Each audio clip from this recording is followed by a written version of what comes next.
Hey, welcome to the channel. My name is Jason, and here I talk about all things story. And the story I'm talking about today is where the channel's going, as well as the story of my experience with this year's National Novel Writing Month. But I will get the other stuff out of the way in case you don't care about that. So today is the end of the 30-day excursion, trial, whatever you may want to call it.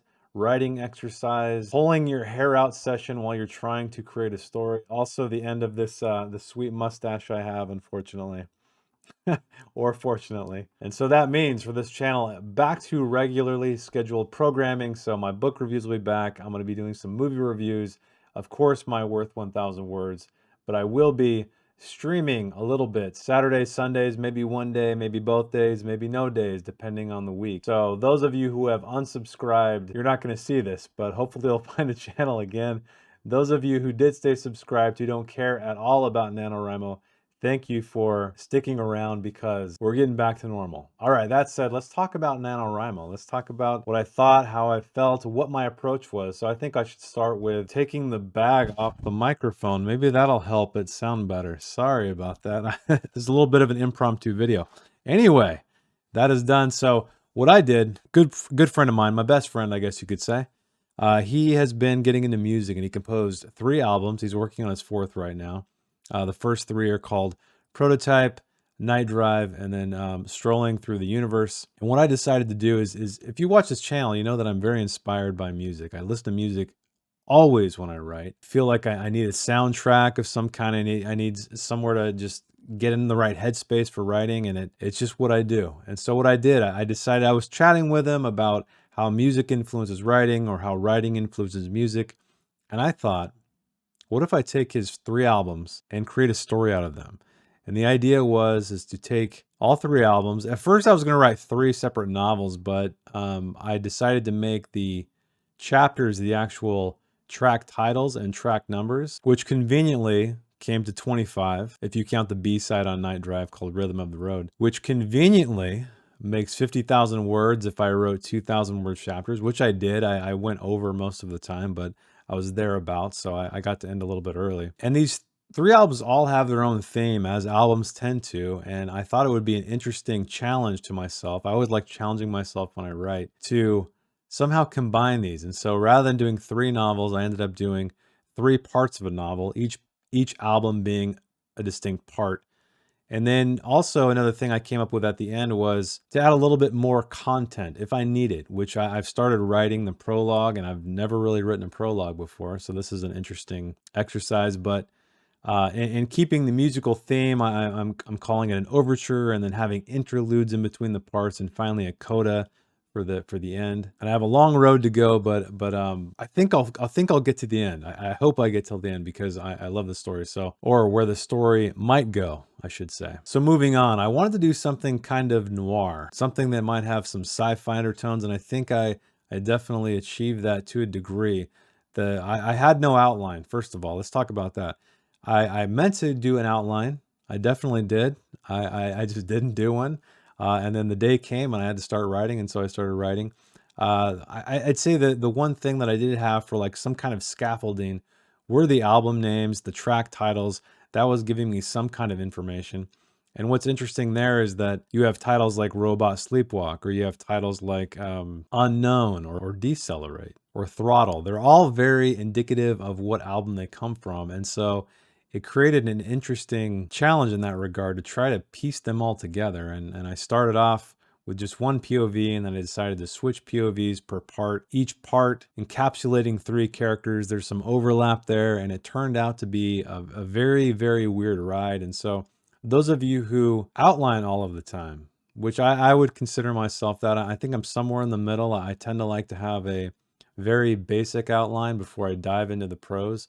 This time I had nothing but a spark of an idea about a young boy who wanted to make himself into something else, I guess. Inspired by the first album called Prototype, meaning he was a prototype of himself. I was trying to get deep. I was trying to get deep in character, in that it wasn't necessarily a physical manifestation. However, it ended up being that way to a degree. It's kind of hard to say what it's about, but I'll try. So there's a town in the middle of the desert, which I named Epoch. And it was because some kind of substance was found there by a geologist. And then a town was built around it. All these investors came in, but the founder was very adamant about not making this a purely commercial endeavor. He didn't want to just create like a factory in the middle of the desert and it was all just clean and all business. He wanted it to be a community, and so that's why he pushed for the development of the town. However, something strange happened. There was a disaster involving a young girl that created this black river that sort of encapsulates the town. It surrounds it like a boundary, like a moat, and nobody can really pass over it. It's not made of water, but because it is this black river that has very strange qualities, some of the survivors coined it Styx, and so the town changed from Epoch to Styx. And we have one of our protagonists being a boy named Devo, who is a paraplegic, and he's in his wheelchair. He's trying to keep his parents alive with all kinds of weird mechanical equipment. There's kind of a sci-fi vibe. And then there's an outsider, a guy named Jimmy Gallant, I know, right? Who makes his way into the town through means by which is the only way you can get through, which I won't spoil it. And he has a strange philosophy of sort of being a predator, I guess, right? He was maybe kicked around, maybe stomped on his entire life, and he decided to go back to nature and reclaim the way things used to be. So he's kind of a bit of a loose cannon, someone that, you know, runs amok, gets in the way of things. He inevitably cross paths with Devo, and strange things ensue.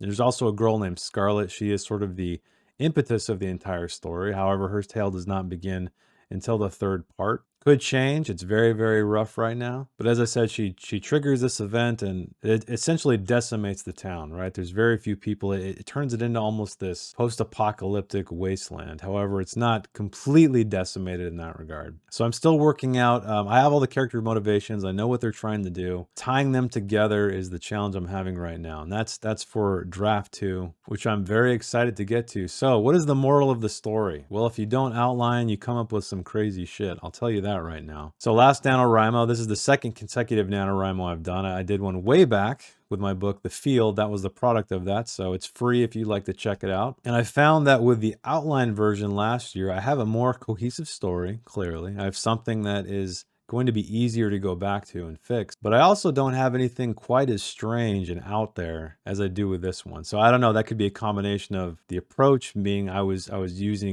drawing inspiration from not only the music itself, but from the titles of the tracks. And it could partially be just the fact that I had no idea where I was going. For those of you who are venturing into the realm of NaNoWriMo, either next year or maybe for Camp Nano, which is coming up in a few months, I found that having no outline just really made the words flow. The internal editor was just not there because there were no goalposts. There was no scaffolding whatsoever. So I was just going, feeling the characters out, feeling the world out, trying to do some minor world building there as much as I could, and racing toward the end. So don't be afraid of starting with an outline. I think I probably will next time. I'm glad I experienced it again. My first book, The Field, like I said, had no outline whatsoever, but I did pull from a lot of nostalgic things from my past, not actual events, but just the overall feeling of it. But I think if you ever try NaNoWriMo, one thing it will teach you is that you can definitely write 50,000 words in 30 days. It's not easy, but it's not as hard as you may think. So if you're struggling to get words down on a daily basis, this is something I encourage you to try. I'm in that same boat. Like, I try to write every day. I will tell you right now, it does not happen. And when I do sit down to write, it's not always inspiring. But I think just sitting down and doing the work and creating that habit is really what's the most powerful thing. So if you haven't tried it, I highly, highly suggest you try it. It was a great time. I learned a lot. As I always do, I discovered strange things. Met some great people, and new people and old people alike. Thank you again for joining the streams. It's highly motivating, and I know it feels great to work along with people who are trying to achieve the same goal. But this untitled story, or yet to be titled story, will eventually be released. I don't know when. I did tell myself that I am making a pact. I will finish the things that are closest to being finished, the first of which is my anthology, my Worth 1,000 Words anthology. So that'll be what I'm diving into next.